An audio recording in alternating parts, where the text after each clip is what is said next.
ভাইজানের যদি ডাক হয় একলা চলো, তো আমরাও একলা চলতে রাজি আছি। কারণ আমরা ছোট ছিলাম না, ছোট ছিলাম, এখন বড় হয়েছি। তোমার কি মনে হচ্ছে সময় জেল খেটে এসে আবারও আমরা যে জায়গায় ছিলাম সেই জায়গায়ই আছি? তো এতে তোমাদের কি মনে হয় আমরা ভয় পাচ্ছি? ভাইজান আমাদেরকে জেলে থাকা অবস্থায় মানে বারংবার আমাদের সঙ্গে গিয়ে দেখা করেছে, ইতি আমাদের জেলের কষ্ট আমরা কিছুই মনে করি না। মানুষ কখনো জালেমের ভয় করে না, আর করবেও না। এতে যদি জালেমের হাতে মরণ হয় তাতেও রাজি, মৃত্যুও রাজি, জেলও রাজি। সেই পঞ্চায়েত ভোট গণনার পর থেকে দীর্ঘ 6 মাস আপনি জেল খাটলেন, আবারও ফের এই লোকসভা ভোট আসছে, লড়াই কি আইএসএফ এর সাথে, মানে আইএসএফ এর সাথে থাকবেন? অবশ্যই আমাদের সংযুক্ত মোর্চা আছে, সংযুক্ত মোর্চার সাথেই আছি, থাকবো। আর থাকবে এই কারণে, ভাইজান আমাদেরকে জেলে থাকা অবস্থায় মানে বারংবার আমাদের সঙ্গে গিয়ে দেখা করেছে, ইতি আমাদের জেলের কষ্ট আমরা কিছুই মনে করিনি। জেলের কষ্ট আমরা সম্পূর্ণ ভুলে গেছি। এই লোকসভা ভোটের কারণে যদি আপনাদের থাকে যে আবারও জেলবন্দি করা হয়, আবারও কি জেলে যেতে দেখো, জালেমের জুলুম যখন ঝাড়া উপরে পড়ে, সে জুলুম তার সইতে হয়।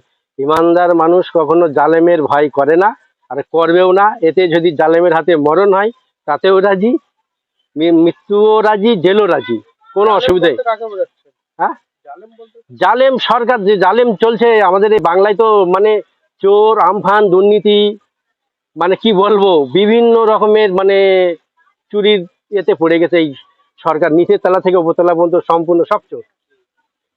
এই যে যাদবপুর লোকসভা কেন্দ্রে সায়নী টিএমসির প্রার্থী, আইএসএফ এর এখনো প্রার্থী ঘোষণা হয়নি। আইএসএফ এর প্রার্থী ঘোষণা হয়নি। আমাদের সংযুক্ত মোর্চা, ভাইজান যেটা নির্দেশ দেবে, সংযুক্ত মোর্চা একসঙ্গে আছে।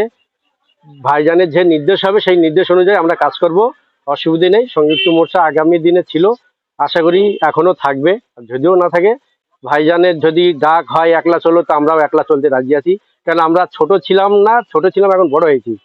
আমাদের দল আস্তে আস্তে বয়স পাচ্ছে, এক মানে 2021 থেকে 2024 এসে গেছে, 3 বছরের অধিক বয়স পেয়ে গেছে। আস্তে আস্তে আমাদের মানে রাজনীতির দিক থেকে অনেক শিক্ষা আমাদের অর্জন হচ্ছে। তা ভাইজানের যে নির্দেশ হবে, আমরা ভাইজানের নির্দেশ মতো আমরা এগিয়ে যাবো, অসুবিধা নেই। আপনি যে বলছেন যে সংযুক্ত মোর্চা যদি থাকে, কিন্তু সংযুক্ত মোর্চা তো আর রইলো না, কারণ এইদিকে সিপিএম অলরেডি তাদের প্রার্থী ঘোষণা করে দিয়েছে লোকসভা ভোটের। হ্যাঁ, অলরেডি প্রার্থী ঘোষণা করেছে, কিন্তু এখনো মানে মানে সম্পূর্ণ হয়নি। তা যেহেতু যদিও মানে প্রার্থী ঘোষণা হয়, তারপরে ভাইজান যে নির্দেশ দেবে, ভাইজানের নির্দেশ মতো আমরা চলবো, অসুবিধা নেই। যদি ভাইজান একলা চলো রে যদি প্রতিশ্রুতি দিয়ে চলে, তাহলে কি আপনার ভাইজানের সাথে থাকবেন? অবশ্যই, অবশ্যই, শেষ নিঃশ্বাস পর্যন্ত আমরা আছি, অসুবিধা নেই। এই যে লড়াই করবে বলছেন, কোথাও ভয় লাগছে না? না, কিসের ভয় করব? তোমার কি মনে হচ্ছে সময় জেল খেটে এসে আবারও আমরা যে জায়গায় ছিলাম সেই জায়গায়ই আছি? তো এতে তোমাদের কি মনে হয় আমরা ভয় পাচ্ছি? মানে জেল খাটতে রাজি আছি? জেল খাটতে রাজি আছি ভাইজান। আর এই সাধারণ মানুষের স্বার্থে আমরা জেল একবার কেন 1000 বার খাটতে রাজি আছি, কোনো সন্দেহ নেই। হাসান আলী মোল্লা, আইএসএফ, সংযুক্ত মোর্চা।